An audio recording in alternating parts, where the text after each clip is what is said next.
So today's episode, we're going to spend a little time in the Steinhatchee area. That zone in general is very popular during the summer months for scalloping, or scalloping, depends on part of the country you're from. We're also going to do a little summer pattern red fishing because I can't go to the water without wanting to catch a redfish. And then we're going to go over and meet one of the local charter captains from the Steinhatchee Dead Man's Bay Marina, and we're going to see what she's up to for today.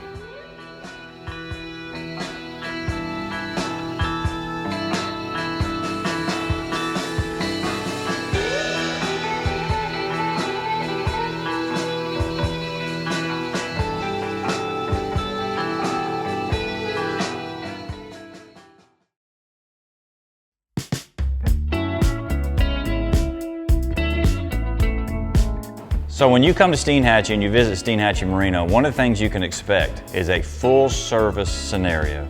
They have your gas, your bait, your ice, amazing tackle shop upstairs, a little restaurant, bar and grill scenario downstairs, loaded with plenty of help. They've just added all kinds of fresh fruit, things that you can take on the boat or eat on site. But in general, plenty of folks to help you out and plenty of things that you'll need in your day of fishing in Steinhatchee.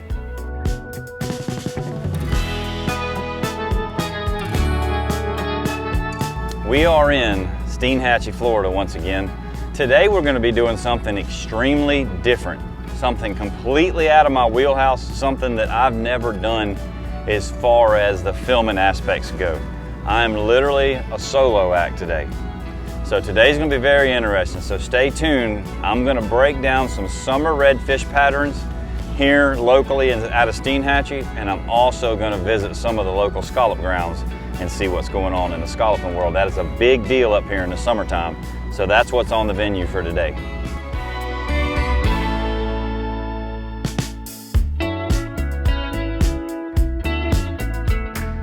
So we started out the morning with a little bit of low water and rising for the day. And my hopes for the morning was to pull up on that low water while things were kind of stagnant, so to speak, and see if I couldn't find us a little school with some tailors. Buddy, did I. Good Lord, they're big ones too, Bubba. They freaking toads. Look at them play. They don't even know I'm here. They're so focused on playing.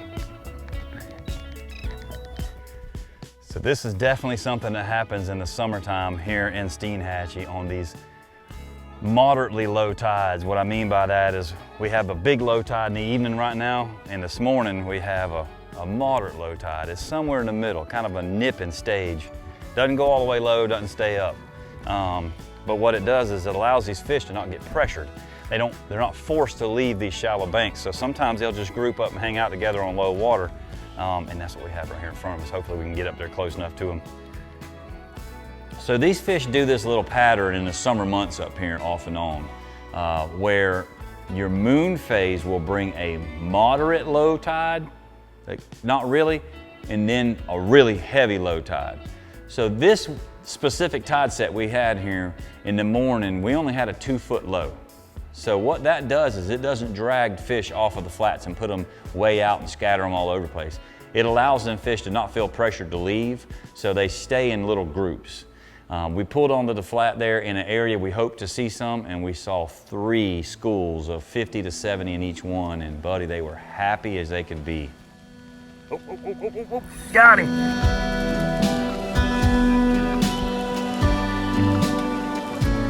They're so sensitive. It's so quiet out, there's hardly any breeze, low light, hardly any movement, a little bit of outgoing movement left, but not much. They're just being very sensitive, and thank goodness for the power pole move, I can tell you that. Oh yeah, good one. Nice little 28 to 30 incher, barely over slot.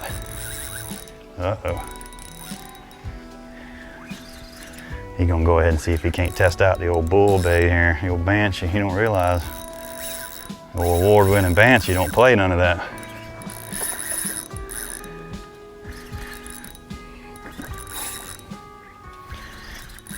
Don't be telling on me with that tail slapping stuff now. Don't be telling your buddies.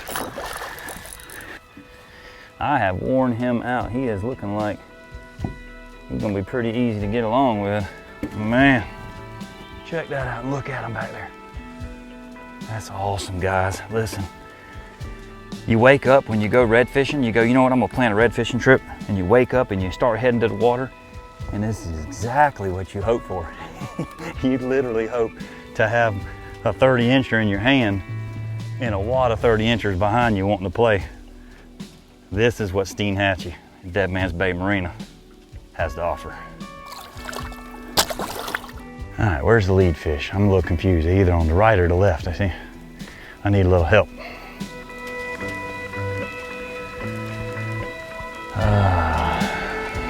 It almost looks like they went left because they're, oh, their tail on the right.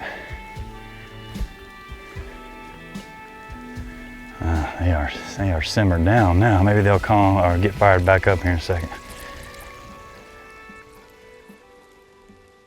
That schooling pattern is very time sensitive though. As that tide gets to a low state and kind of gets in that simmer state of mind, if you will, that's when that stage is the happiest. The problem with it again is it's very time sensitive. So once that water starts kind of switching and going back the other direction, them fish get in scatter mode. And most of the time they disappear pretty quick.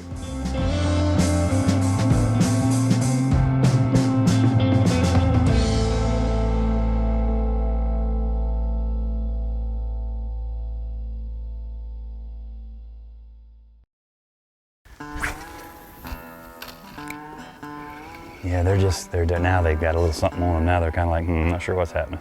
Oh, that's not good. That's not good. They're not hungry. These fish were all larger fish. They were out of the slot, bigger, 28 to 31s. Very fun fish to catch, but the summer months bring challenges every time. And this was no different. Even though we had a flat full of fish and they were happy, we still have a lot of dead grass or floating grass during the summer months. That is a large problem in this area, which brings your options of switching over to some cut bait and things of that nature. We didn't end up doing that right. We stuck with the plan knowing that we were gonna go scalloping as well. So we stuck to the plan, used artificial. We threw a gulp to start with, trying to keep things simple, knowing it was going to be difficult to get them to react. Hey, somebody woke somebody up. Got a head shaker.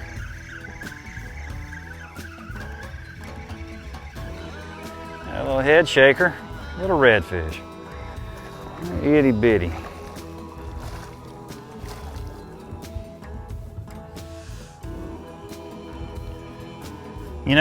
It's not always about how big he is, but how cool he is. And this dude's pretty cool. So one day he's gonna be a big guy. And I hope I catch him then too. One other small detail about the summer months that changes color coordinations in that spoon.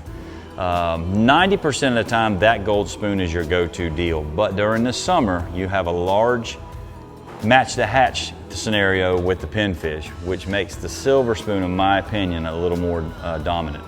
The reason why that is because if you'll ever notice a group or a pod or school, if you will, of pinfish, when they're really concentrated in a grass flat, all you see is flash, flash, flash, wobble, wobble, flash. Loads and loads of flashes is what them pinfish look like. It just looks like flashes all in the grass. Oh, got him. Got him.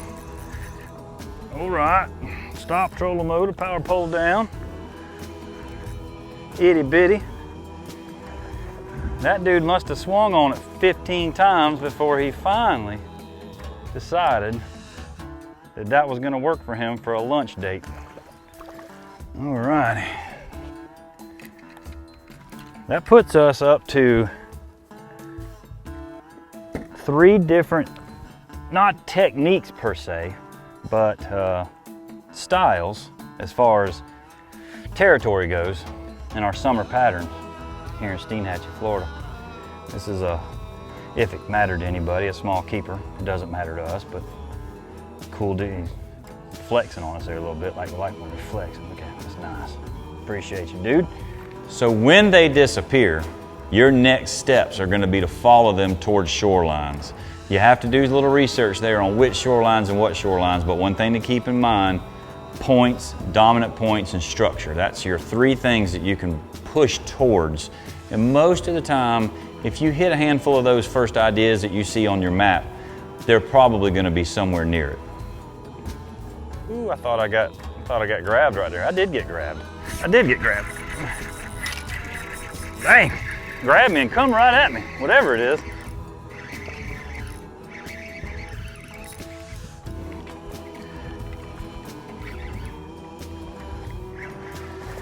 What a weirdo that was. We got a lot of mullet in here, and anywhere there's a lot of mullet, there's a solid chance for a redfish to be. So we got a little bar line running down parallel with this grass line, and we're just kind of bumping back and forth, trying a few different things. Put this guy back. And that was really weird, but we switched over to the gulp there from the spoon. Second cast on the gulp there, just bouncing it in that wall, produced. So we'll see what happens next. Maybe we'll produce again. We're gonna need a new worm though. He kind of destroyed that one.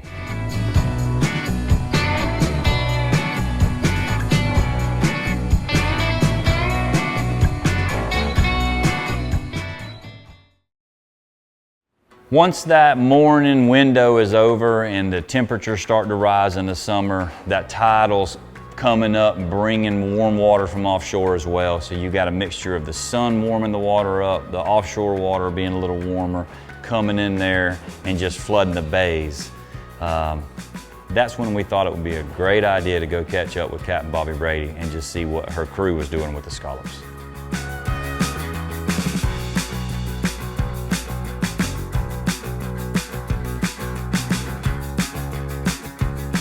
We appreciate you letting us jump in on board today and follow you guys around in the water and pick up some scallops. But before we do that, just let's talk a little bit about, again, your experience is up here and mine is way down here in the scallop world. So what would you say is, when you get clients on the boat, you get folks that you're going to deploy into the water, what would you say is, what's kind of the skit, so to speak? We all have this little chat we throw at our customers and our people to make sure they're safe, make sure they're doing the correct things. Don't stick your fingers in holes. We do have people that do that. Well, yeah, what is those important things that you kind of send to the people to make sure they're safe? For the most part, it's nothing too crazy. We have more danger of other vessels coming close to us, so always stay within range of where I can get your attention if another vessel comes in. We have a lot of rental boats and we have a lot of people that don't get out on the flats a lot, and they don't realize 300 foot is a football field, so that's how far you need to be away from my vessel when I have people in the water, because all you see is a little tiny snorkel, and that's the most dangerous thing out here. Yeah. We got a lot of stuff about the wildlife that we have here. Of course, this is their estuary, this is where they're going to be, but the humans are more dangerous in my opinion when it comes down to it. Other than that, don't grab stingrays, don't pick up stuff that looks dangerous. Don't pick up stone crabs and bring them to me and ask me what they are. I've had that happen. I'm like, oh, I didn't take your finger off. But the rest of it's all just having fun and enjoying everything you get to see, from crabs to starfish to urchins. It's an amazing ground underneath us that we don't see from up here in the boat. And I love when I'm down there and I watch what the pinfish are doing, so that way when I'm working my baits, I'm like, okay, no wonder they're hitting that bait and stuff like that. So it's cool to watch them feed and how they actually naturally feed down there for us. So. And what you said there is really interesting. You said that, it's a very important part of the name, it's beyond the surface, what's down there, that's important, and a lot of folks need to understand what they're doing beyond the surface. Anyway, especially moving on. going back with the talk about the grass and stuff like that beyond the surface. Our grass is so important to our scallops. We see boats in here that aren't trimming their motors, they're just ripping it up. So when you see those white lines that everybody goes, oh, those are cool, they're not. They're cool. From prop scars, and they take 7 to maybe never grow back again. So they are not good. Be very careful. So Captain Bobby Brady has been doing things a long time here in Steinhatchee, if I'm not mistaken, 20 plus years. And so she's got it pretty dialed in with the scalloping and the fishing. So it was no shock when we got there that she was already pulling the day out for them, and the ladies were in the water. And I just really appreciate her letting us crash the party, so to speak, and let us get some really good footage of what goes down in the summer in Steinhatchee. So CCA did a really cool thing this year. They implemented these little scallop rulers, so to speak. And over the last couple of years, it seems like it's been a trend on social media and what have you. Seems like folks just want to go out there and try to get their scallop limit as quick as possible. Bragging, in the fish world, you're holding a photo. In the fish world, you're putting it on the measuring board. In the scalloping world, the bragging is, hey, we got our limit in 30 minutes. But the problem is they got some in there that are about 2 sizes some of your thumbnails. Yeah. So this little ruler, so to speak, is something that kind of come into play this year, and that's really neat. And I agree with it. This is the first time I've seen it. That's why I'm kind of slowing up there a little bit. We've been using them since opening. I'm talking and learning, as I like to say sometimes. I don't know if that's the correct way to do it, but every day, okay? Sometimes that's what I end up doing, talking and learning. Yeah. But this size, this is perfect. I don't know if you can see that in the lens there, but this is perfect size that fits that, and then obviously this is even bigger. This sits on it. Usually what we've been doing is when we set it on there, if we shake it and it falls through, we throw it back because there's so many scallops right now. Yeah. Just go ahead and put him back and let him produce for next year. Yeah, and correct me if I'm wrong, the scallop lives a year and a half-ish, is that? Year and a half is their top expectancy. So our biggest thing is the scallops that are this size, over 2 inches, are probably going to die within the next 3 to 4 months because their expectancy is going to run up. Now the ones that are smaller than that need to keep spawning. They need to keep spreading seeds over the next few weeks, so that way next year they can come in. You got the little ones, and then the bigger ones are going to come in and spawn some more. So that's just like with trout and anything like that. You need your little ones to keep going for next year. And now with so many people on the water, we've got to start advocating it because we're just going to lose it if we don't. So that's our biggest thing with over 2 inches, even a little bigger. If you don't have one of these devices, flip over a soda can. Everybody's got one. Put it in the bottom of your soda can. If it fits, throw it back. Everybody's got a soda can. That's another easy thing if you don't have one of these devices on your vessel. I know this is very popular, and this is just a funny question that just popped in my head, but is this the same size as a skinny, like an Ultra? Because I know that's very popular on the boat, the Ultra, the boat drink. It's very close to it. We had one flipped over the other day, like the Corona can is what we were actually having with the tall pretty close to the same. Yep. Okay. But everybody's got a can. That way there's no more plastic. If you don't have, that's the easiest way. We get kids up here and we'll line the soda cans up and they're all measuring and having fun, and it gets the whole family involved with it. I'm not an Ultra fan, but it just popped in my head. I know a lot of folks. If you don't have that, you actually can put it on a measuring board, 2 inches right here. 2 inches, that's the key. So that's your biggest thing. You want 2 inches here because he's going to die soon. So we're going to eat that one later. That's interesting. I'm glad you brought that up. That's very important to understand. You can tell somebody something until you're blue in the face, but until you make it to where they understand why, it's worthless. It's an absolute worthless conversation if they don't understand why. If the education's not there for the piece that you're promoting, you're just wasting everyone's time. So I'm glad you brought that up. That's very important to next season. Cut and dry. And from here out, I have a 9-year-old and I want her to be able to do this, take over my company. So goes year to year to year. Start advocating it now, which right now it's just a recommendation, not a rule. So that's where it's going to change. I think next year it'll be a rule. Right now it's just a recommendation. You see people up at the cleaners, you're like, why? Just go get bigger ones. There's plenty of big scallops out here. Right. I mean, they're phenomenal this year. Everywhere we've stopped, we've picked up handfuls of them at a time. So they're still here. It's a great fishery still. We just got to protect it from here out. Right. Yeah. And I like that. Yeah, that's perfect. I like the fact that that understanding's there. Hopefully everybody got that. That's how the trickle effect going forward year to year to year to year is going to keep everything sustainable.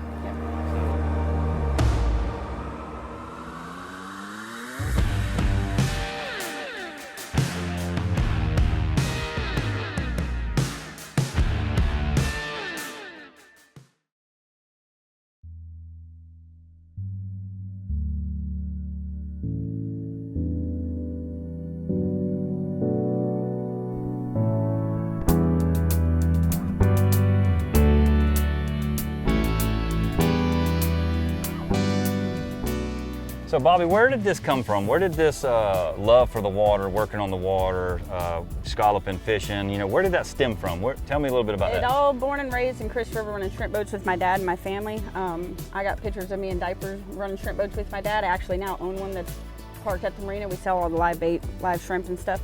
So I've just got salt water in the veins.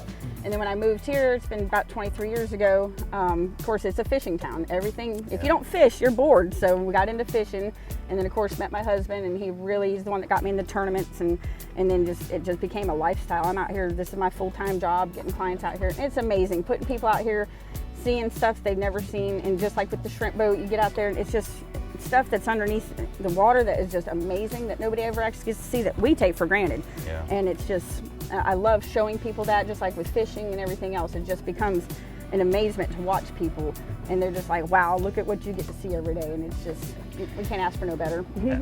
I love that last piece. I love. Let me tell you why I love that. I sat down trying to decide what I was going to call my show when I started it, and the very first thing, after literally 30 seconds and about 3 sips of a beer on the couch by myself in the house, I came up with Beyond the Surface. And the reasoning why was because it's such a broad spectrum. And folks might watch this show and probably go like, I don't know that I've ever seen anybody do a scalloping show. Well, guess what? That's Beyond the Surface. I mean, you know, there's people's stories is about it. Yep. You know, the fishing industry, the scalloping industry, everything under the water, everything under the surface of a human being, their story. In a nutshell, that's where it come from. You know, that's where the circle of it all come from. You can't have all this cool stuff without cool individuals and cool stories and family generations and things of that nature. So when you was talking about that, you know, at the last end, I was like, I'm connecting that name with so many things. It's actually farther than I was thinking when I come up with it, you know, as I walk through this journey, so to speak. So again, I really appreciate you letting us jump on board and crash the party. Anytime. Let's get you suited up and get you deployed. I want to get Sam following you around, see what you can find for us. Sounds good. All right, I appreciate thanks. you. Bobby runs one of the original deck cats that was built about 3 years ago, maybe 4, somewhere in that range. It's more of a sandbar style boat than the one that we run. Both do a great job, and them ladies was having a ball with that boat. It is absolutely perfect for fishing and scalloping out of the Big Bend area.